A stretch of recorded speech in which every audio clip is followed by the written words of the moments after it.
Hi. Chapter 23. If anybody's still listening. We're nearly there now.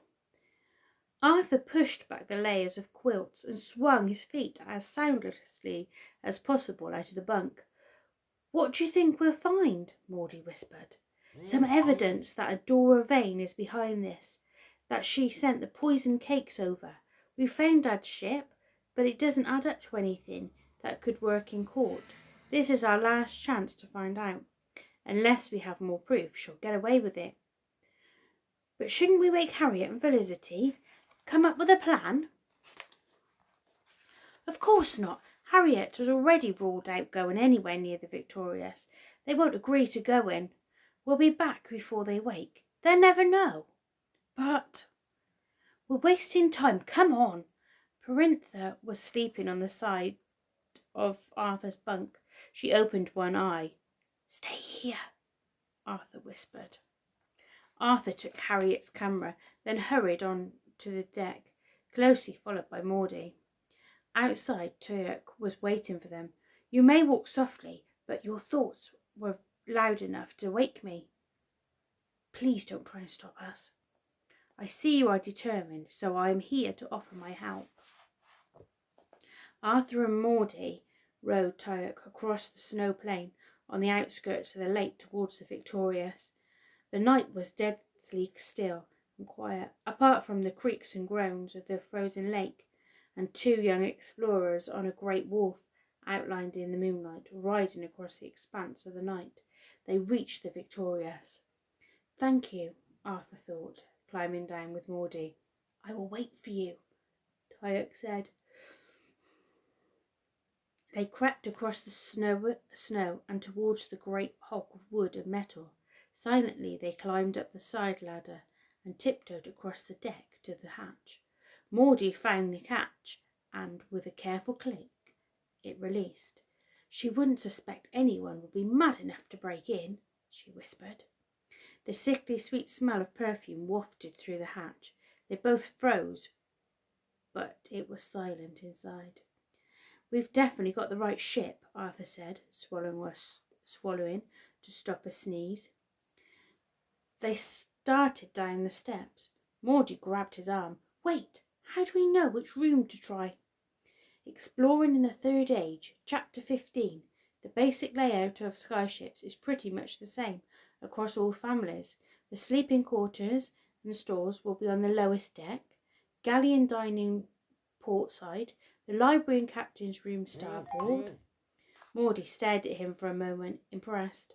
Then she said, "Okay, let's start in the captain's room. If there's anything to be found, that'll be where it is." "My thoughts precisely." When they were sure all was still silent, they lit a candle to see their way, then continued down the steps into a hallway, lavishly decorated with carved wooden panels. Arthur ran his fingers across twine and roses. "It's part of the Vane Explorer symbol," he whispered. Maudie curled her nostrils and struck out her tongue. "Vile explorers, more like." On the right-hand side, the first door was huge, with a large crystal doorknob. The letters EV were carved elegantly into the wood. Arthur put his ear close to the door to check for any noises beyond.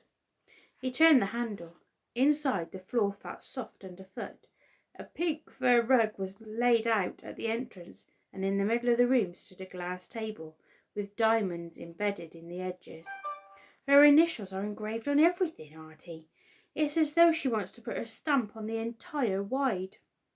Maudie picked up a pink paperweight with EV engraved in fancy letters. A teacup and saucer was laid out next to it, also embossed with EV, even the little silver spoon. Maudie ran her hand across the bookshelves. "Maybe she has a book on poisons. That could be evidence, right?" "Good thinking. You search them and I'll see what's in these boxes." They were of all shapes and sizes, pink, pearl, crystal, silver.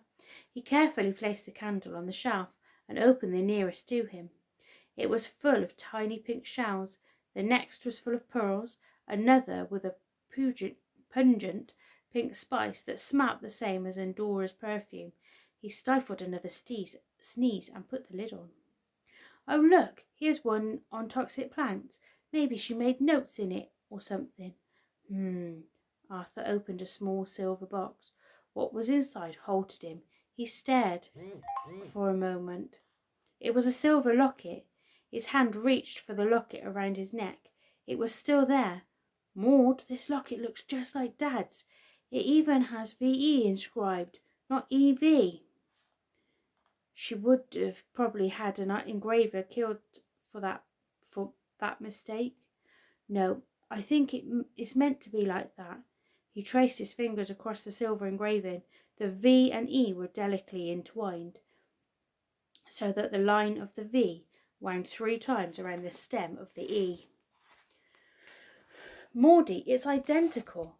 There must have been 2, one for Violetta and one for Ernest. The cheek of the woman. She must have stolen it from Dad. He took the matching locket and looped it around his neck. Maudie let out a gasp that made him look up. You won't believe this. You found an engineering book you haven't read, he whispered sarcastically. This is not the time for jokes, Artie. She smiled and turned the large volume around. I do believe we have all the evidence we need.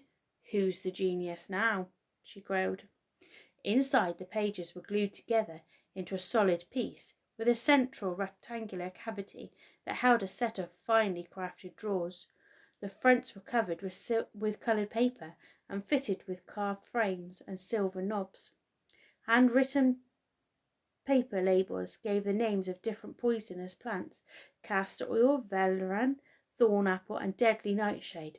Look! Maud unfolded a piece of paper. It was a handwritten recipe for cakes, with calculations and quantities of nightshade added in different ink. Excitement rippled through him. It must have been her.